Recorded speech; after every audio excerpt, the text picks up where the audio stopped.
Musical Monday.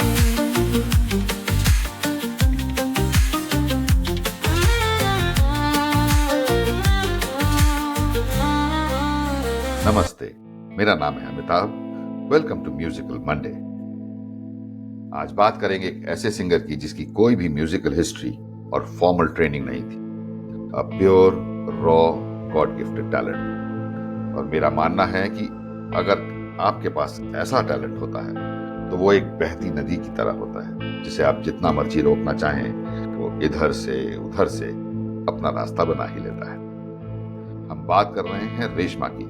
वैसे तो इनका जन्म इंडिया के चुरू में राजस्थान के एक गांव लोहा में हुआ था, पर इनका परिवार ठीक पार्टीशन के समय पाकिस्तान चला गया था, जब ये महज 1 महीने की। एक इंटरव्यू में उन्होंने बताया था कि जब वो एक कॉन्सर्ट के सिलसिले में पहली बार इंग्लैंड गई थी तो वहां उनकी तबीयत खराब हो गई थी and she was taken to the hospital. जब नर्स ने उनसे उनकी उम्र पूछी तो इंटरप्रेटर के थ्रू उन्होंने उनको बताया कि उस साल खरबूजे की बड़ी अच्छी फसल हुई थी।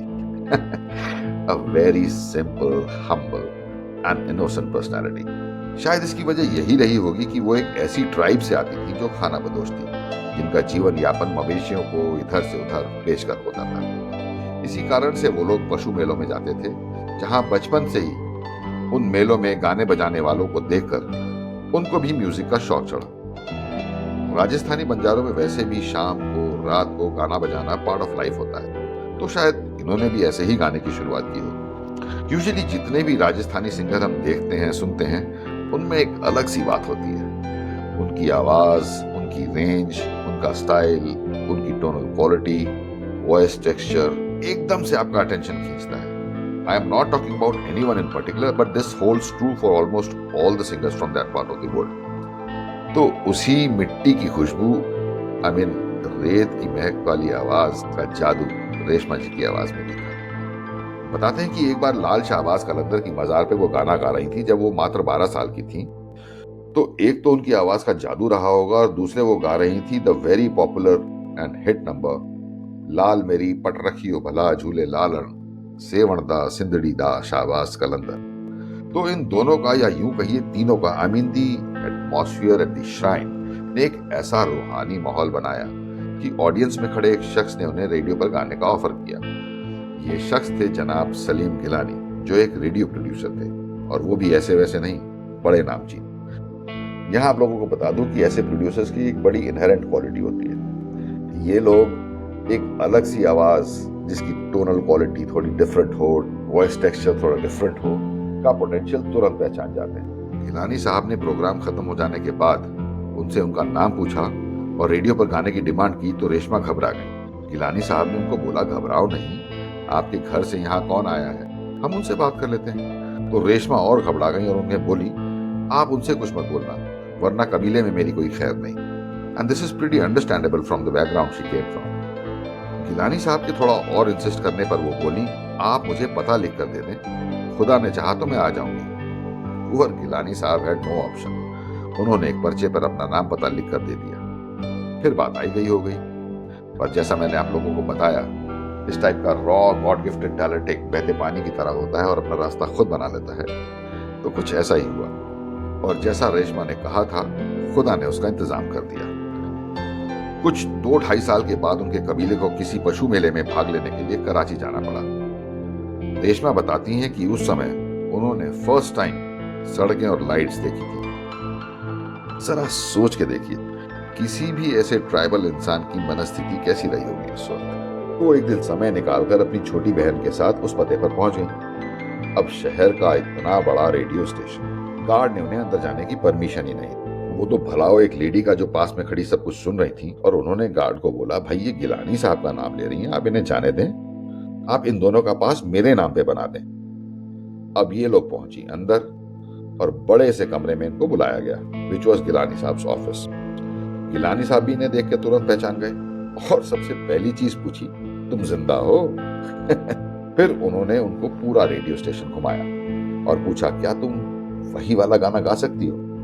जिस पर उन्होंने हाँ बोल दी। बकौल रेशमा जी, गिलानी साहब ने एक मैडम को कमरे के अंदर बुलाया और उनसे अंग्रेजी में कुछ गिटर पिटर करी। फिर थोड़ी देर के बाद वो मैडम उनको रिकॉर्डिंग रूम में ले गई। वहां ऑलरेडी कुछ साजिंदे पहले से बैठे हुए थे। उन्होंने रेशमा जी के आगे माइक रख दिया तो वो बोली, ये डंडा क्यों रखा है? तब उन्हें बताया गया ये माइक है और इसी के जरिए आपकी आवाज रिकॉर्ड होगी। खैर, उन्होंने वही गाना गाया। फिर जैसा कलाकारों में बात होती है, उनकी धुनी रमी और उन्होंने 3-4 गाने और गा डाले। सब रिकॉर्ड हो गया और बस उस ट्रांसमिशन के बाद रेशमा की किस्मत ही बदल गई। पब्लिक में वो इंस्टेंट हिट हो गई और उनकी और ज्यादा डिमांड आने लगी। अब कहानी में ट्विस्ट है ये कि रेशमा है कहाँ? भाई वो तो खाना बदोश बंजारे थे, एक जगह से डेरा उठाया और न जाने कहाँ चला गया। बड़ी मेहनत मशक्कत के बाद उनको खोज निकाला गया और अब दौर शुरू हुआ कुछ और रेडियोज एंड टेलीविजन पर गाने का। एक रेशमा जी द्वारा बताई गई बड़ी इंटरेस्टिंग घटना है जब वो टेलीविजन पर अपना शो फर्स्ट टाइम रिकॉर्ड कर रही थी, पर वो कभी और। अब जब वो हिट हो गई तो फिर शुरू हुए shows, both in Pakistan and abroad. मकबूलियत सरहद लांग कर इंडिया भी आ गई, thanks to those pirated CDs during those times. फिर आया 1980s का वो दौर जब इंडिया और पाकिस्तान के सिंगर यहाँ से वहां और वहां से यहाँ शोज करने आया जाया करते थे। ऐसे में ही ड्यूरिंग हर one visit to India, Subhash Ghai साहब ने उनको अपनी बन रही फिल्म हीरो के लिए एक सॉन्ग का ऑफर दिया, टू विच शी एग्रीड। अब ऐसा मैंने एक जगह सुना, when she came to the recording studio for the first time, वो बोली, सर मैं इतने तामझाम के साथ नहीं गा पाऊंगी क्योंकि मैं तो एक बंजारन हूं और मैंने यूजुअली खुले आसमान के नीचे हमेशा गाया है।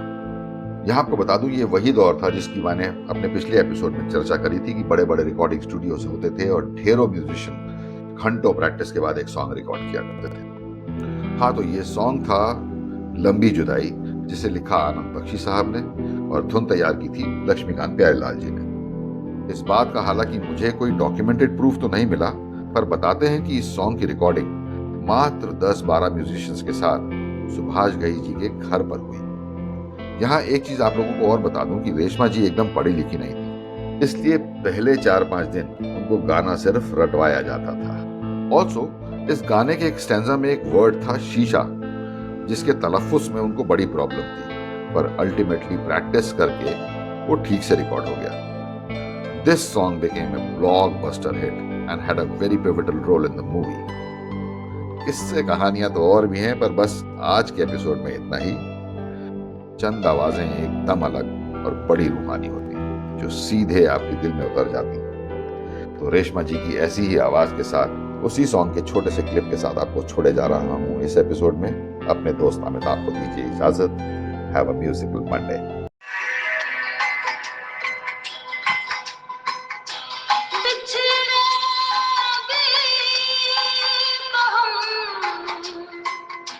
बस कर जीऊंगी मैं कैसे इस हाल में बरसों, मौत ना आए तेरी याद क्यों आए, हर लंबी जुदाई 4 दिनों का प्यार और रबा, बड़ी लंबी जुदाई।